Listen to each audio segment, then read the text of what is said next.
नमस्कार, मैं OT sir जो समय समय पर आपके सामने आ रहा हूँ। आज हम बहुत ही एक अलग टॉपिक पर बात करेंगे। अलग topic means it is related to NEET.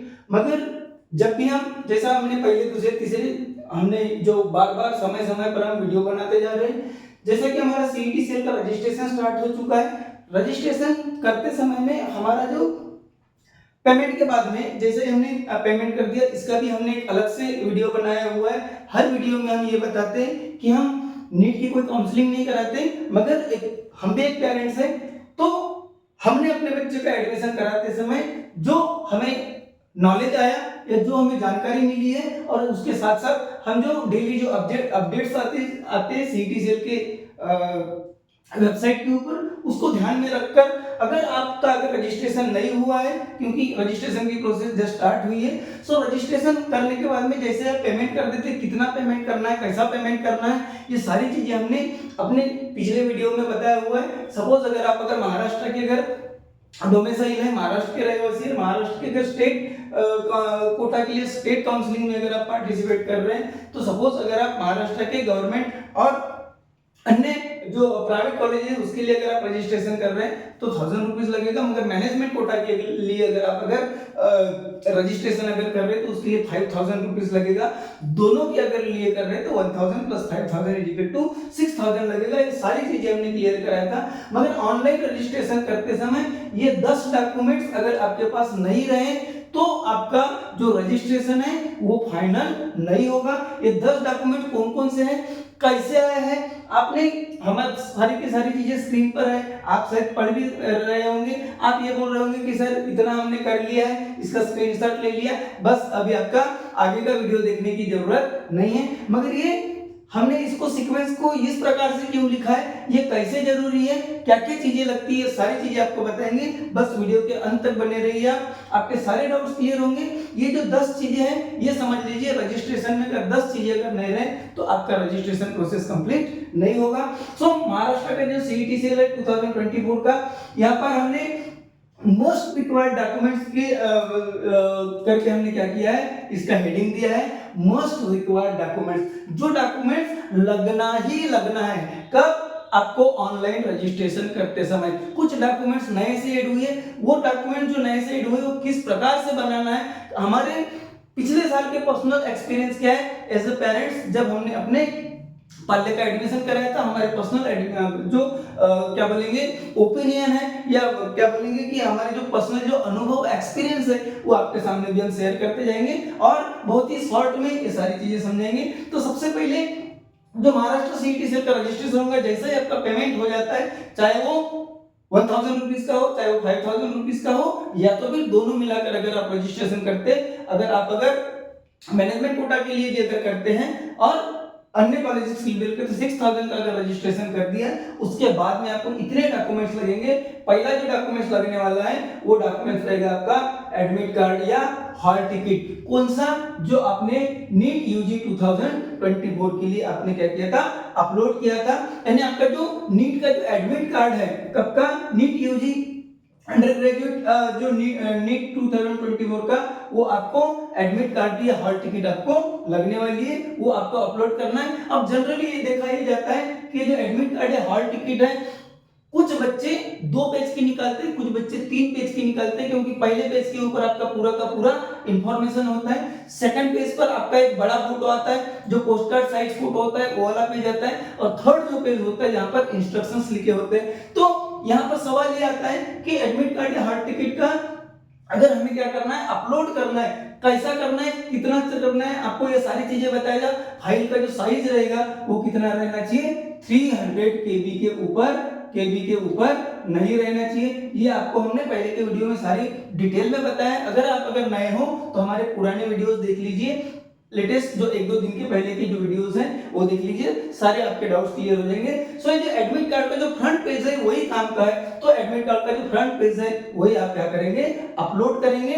Second जो पेज है जहां पर पोस्ट कार्ड साइज फोटो लगा हुआ था, वो अपलोड करने की आवश्यकता नहीं। तीसरा जो पेज है जहां पर इंस्ट्रक्शंस दी हुई थी, वो भी आपको डाउनलोड करने की जरूरत नहीं है। और ये जो फाइल है ये पीडीएफ फॉर्म में रहेगी, कौन से फॉर्म में रहेगी, पीडीएफ फॉर्म में आपको क्या करना है, आपकी फाइल को अपलोड करना है। सेकंड यहाँ पर दिया है आप कास्ट वैलिडिटी सर्टिफिकेट आपकी अपलोड करना होगा। आप किसी भी कास्ट से अगर मान लेते रिजर्व कैटेगरीज में अगर आते हैं, उसका बेनिफिट अगर लेना चाहते हैं तो आपको कास्ट वैलिडिटी सर्टिफिकेट आपको अपलोड करना पड़ेगा।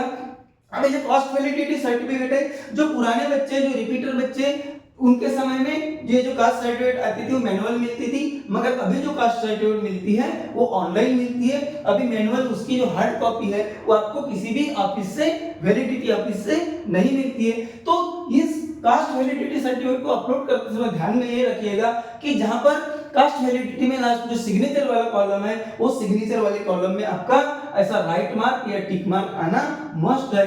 ऐसी आपको कास्ट वैलिडिटी सर्टिफिकेट क्या करना है, अपलोड करना है। कौन से फॉर्म में करना है, पीडीएफ फॉर्म में करना है। साइज कितना रहेगा, 300 केबी का रहेगा। देन उसके बाद में आप कैटेगरी में अगर आते हैं, नॉन क्रिमिलियर सर्टिफिकेट आपको देना पड़ेगा। नॉन क्रिमिलियर सर्टिफिकेट, और वो भी नॉन क्रिमिलियर सर्टिफिकेट कब तक वैलिड रहना चाहिए, वो 31 मार्च 2025 तक वैलिड रहना चाहिए। होप मेरी जो स्पीड है वो ज्यादा नहीं होगी, क्योंकि हमें एक लेंथी भी अपना वीडियो नहीं बनाना है, और कोशिश ये भी करना है कि आपके सारे के सारे डाउट्स क्या हो जाए, क्लियर हो जाए। सो नॉन क्रिमिलियर सर्टिफिकेट्स अब जो कब तक वैलिड रहेगी, 31 मार्च 2025 तक जो वैलिड है, ऐसी नॉन क्रिमिलियर सर्टिफिकेट्स भी आपको क्या करना है, अपलोड करना है। देन उसके बाद में नीट यूजी 2024 का जो मार्कशीट है, जो स्कोर कार्ड है, यानी आपके बच्चे का नीट का जो रिजल्ट आया है, उसकी जो मार्कशीट है, उसका जो स्कोर कार्ड है, वो भी आपको क्या करना है, अपलोड करना है। ये हमारा चौथा डॉक्यूमेंट रहेगा। देन उसके बाद में ये सीक्वेंस कैसा है, ये भी आपको जल्दी बताएंगे। देन उसके बाद में नेशनल सर्टिफिकेट, या तो फिर वैलिड इंडियन पासपोर्ट, या तो फिर स्कूल लिविंग सर्टिफिकेट, किसका चाहिए, एचएससी का चाहिए, या उससे रिलेटेड कोई भी इक्विवेलेंट डॉक्यूमेंट्स भी आपको क्या करना है, अपलोड करना है। तो ये जो डॉक्यूमेंट्स है जनरली पर्सनल तौर पर हम ये बोलेंगे कि जनरली यहाँ पर ये बोला नेशनल सर्टिफिकेट, ये तो वैलिड इंडियन पासपोर्ट, आपका पासपोर्ट बना है कि नहीं मुझे नहीं मालूम, मगर स्कूल लिविंग सर्टिफिकेट जो एचएससी का होता है, क्लास 12 का होता है, ग्रेड 12 का होता है, वो सभी के पास में अवेलेबल रहेगा। तो स्कूल लिविंग सर्टिफिकेट आपको जो ओरिजिनल जो कॉपी रहेगी, उसका भी आपको क्या करना है, पीडीएफ बनाना है, स्कैन करके पीडीएफ बनाना है, और वो भी आपको अपलोड करना होगा। 6 नंबर का जो डॉक्यूमेंट्स रहेगा, डोमिसाइल सर्टिफिकेट रहेगा ऑफ द कैंडिडेट। अभी डोमिसाइल सर्टिफिकेट क्यों, क्योंकि ऑलरेडी आप स्टेट कोटा में जा रहे हैं, आप महाराष्ट्र के कैंडिडेट है, तो आपका जो डोमिसाइल सर्टिफिकेट है वो भी आपको क्या करना पड़ेगा, अपलोड करना पड़ेगा। ये सारे जितने भी डॉक्यूमेंट्स हैं, इन डॉक्यूमेंट्स के लिए ये दोनों चीजें लागू होती है। पीडीएफ फॉर्म में चाहिए और उसका साइज 300 केबी से ज्यादा नहीं चाहिए। सो डोमिसाइल सर्टिफिकेट अब तो कैंडिडेट, क्योंकि आप 85% कोटा के लिए स्टेट कोटा के लिए अप्लाई कर रहे हैं, तो डोमिसाइल सर्टिफिकेट आपको क्या करना होगा, अपलोड करना होगा। देन उसके बाद में एचएससी का या उससे रिलेटेड, उससे जो इक्विवेलेंट जो एग्जामिनेशन है, उसका मार्कशीट भी आपको क्या करना पड़ेगा, डाउनलोड करना पड़ेगा। अब आप यहाँ पर प्रॉब्लम ये आती है कि जैसा हमने स्टार्टिंग में ही बोला था कि सर ये आपके तो पूरा का पूरा स्क्रीन दिख रहा है, हम एक काम करते हैं स्क्रीनशॉट ले लेते हैं और उसके बाद में शायद दूसरा वीडियो देखते हैं। आप दूसरा वीडियो देखिए, तीसरा देखिए, मुझे कोई प्रॉब्लम नहीं है। मैं इस नीट के प्रोसेस में ना तो मैं नीट की क्लासेस लेता हूँ, ना तो नीट के बच्चों को पढ़ाता हूँ। बस मैं एक पेरेंट्स होने के नाते अपना जो पर्सनल एक्सपीरियंस है और जो नए नए जो जानकारी आ रही है, नए नए जो नोटिसेस आ रहे हैं सीईटी सेट के, उसकी स्टडी करके बस आपको मदद करने का प्रयास कर रहा हूँ। सो ये जो एचएससी सर्टिफिकेट, एचएससी का जो एग्जामिनेशन मार्कशीट है वो आपको अपलोड करना है। ये क्यों करना है, क्योंकि जिस समय आप रजिस्ट्रेशन करेंगे उस समय आपको 4 सब्जेक्ट के मार्क्स पूछे जाएंगे। एक फिजिक्स, दूसरा केमिस्ट्री, तीसरा बायोलॉजी और चौथा रहेगा आपका इंग्लिश। ये 4 सब्जेक्ट के मार्क्स आपको ऑनलाइन रजिस्ट्रेशन करते समय में क्या करना होता है, फिल करना होता है। ये जो आपने मार्क्स जो भरा है वो सही है कि नहीं, क्योंकि इसकी जो स्क्रूटनी है ये ऑनलाइन होने वाली है, ऑनलाइन डॉक्यूमेंट्स वेरिफिकेशन वाले होने वाले हैं। इसलिए आपको एचएससी एग्जाम का जो मार्कशीट है वो आपको क्या करना है, अपलोड करना है। फिर से पीडीएफ फॉर्म में अपलोड करना है, 300 केबी तक उसका क्या रहेगा, साइज रहेगा। देन उसके बाद में एसएससी का या उसके इक्विवेलेंट पासिंग सर्टिफिकेट आपको क्या करना है, अपलोड करना है। अब यहाँ पर देखिए पासिंग सर्टिफिकेट में बहुत सारे पेरेंट्स को कंफ्यूजन होता है। पासिंग सर्टिफिकेट को बहुत सारे जो लोग हैं या बहुत सारे जो पेरेंट्स हैं या बहुत सारे जो बच्चे हैं, ये पासिंग सर्टिफिकेट यानी मार्कशीट ही समझ लेते हैं। तो जनरली ये जो पासिंग सर्टिफिकेट है, ये मार्कशीट नहीं है। तो जिसको हम डिप्लोमा भी बोलते हैं, वो डिप्लोमा या कुछ लोग उसको पासिंग सर्टिफिकेट भी बोलते हैं। सो डिप्लोमा या पासिंग सर्टिफिकेट आपको चाहिए। क्यों? क्योंकि वहां पर क्या होता है, आपका डेट ऑफ बर्थ मेंशन होता है। तो डेट ऑफ बर्थ के लिए आपको एचएससी का पासिंग सर्टिफिकेट भी क्या करना पड़ेगा, अपलोड करना पड़ेगा पीडीएफ फॉर्म में 300 केबी तक। देन उसके बाद में ये नई चीज बिल्कुल ही अभी स्टार्टिंग में रजिस्ट्रेशन करते समय आ गई, क्योंकि पिछले साल तक ये जो मेडिकल फिटनेस सर्टिफिकेट थी ये लगती जरूर थी, मगर ये स्क्रूटनी के समय लगती थी। जब हम कोई कॉलेज हमें अलॉट हो गया है, वहां कॉलेज में जाए तो डॉक्यूमेंट जो वेरिफिकेशन होता था, उस डॉक्यूमेंट्स वेरिफिकेशन के समय में हमें लगती थी। मगर ये मेडिकल फिटनेस सर्टिफिकेट जो उसने अभी मांगा हुआ है, ये मेडिकल फिटनेस सर्टिफिकेट यहाँ पर आप देख सकते हैं कि मेडिकल फिटनेस सर्टिफिकेट में यहाँ पर लिखा है एनेक्सर एच, क्योंकि सीईटी सेल का जो गाइडलाइन दी हुई है, गाइडलाइन में ऑलरेडी उसका क्या दिया है, प्रोफार्मा दिया है। इस एनेक्सर एच में आपको क्या करना है, मेडिकल फिटनेस सर्टिफिकेट आपको बनाना है। अब यहाँ पर देखिए मेडिकल फिटनेस सर्टिफिकेट बनाते समय हमारा पर्सनल एक्सपीरियंस बोलते हैं, ऐसा कहीं पर भी नहीं लिखा है कि मेडिकल फिटनेस सर्टिफिकेट बनाते समय वो किसी डॉक्टर के लेटर हेड में चाहिए, ऐसा कहीं पर भी मेंशन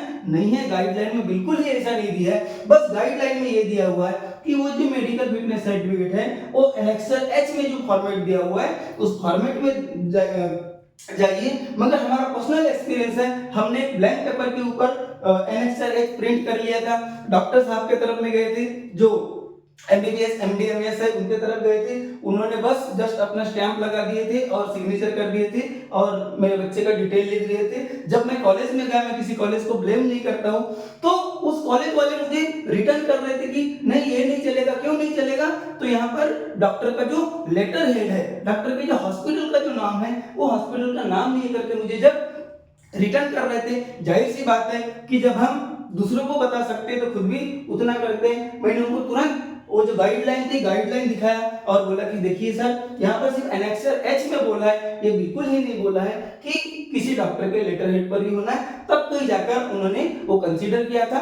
तो ये सारी चीजें आपके साथ में ना हो, क्योंकि सभी पेरेंट्स को ये चीजें समझेंगी या सभी बच्चों को ये चीजें समझेंगी, ये जरूरी नहीं रहता, क्योंकि एडमिशन का जो समय रहता है उस समय में कहीं ना कहीं हम अपने ही ताल में होते हैं और बहुत सारे प्रॉब्लम्स आ सकते हैं। तो एक पर्सनल तौर पर मैं आपको सजेशन दूंगा कि मेडिकल फिटनेस सर्टिफिकेट है एनेक्सर एच के फॉर्मेट में तो बनाइए, मगर ये जो फॉर्मेट है आपको किसी भी डॉक्टर का, जिस डॉक्टर को भी मेडिकल फिटनेस सर्टिफिकेट ले रहे हैं उनके लेटर हेड पर अगर बनाएंगे तो मुझे जो प्रॉब्लम आई थी वो प्रॉब्लम शायद आपको ना आए और सभी की सभी चीजें आपको क्या होगी, स्मूथली चलते रहे।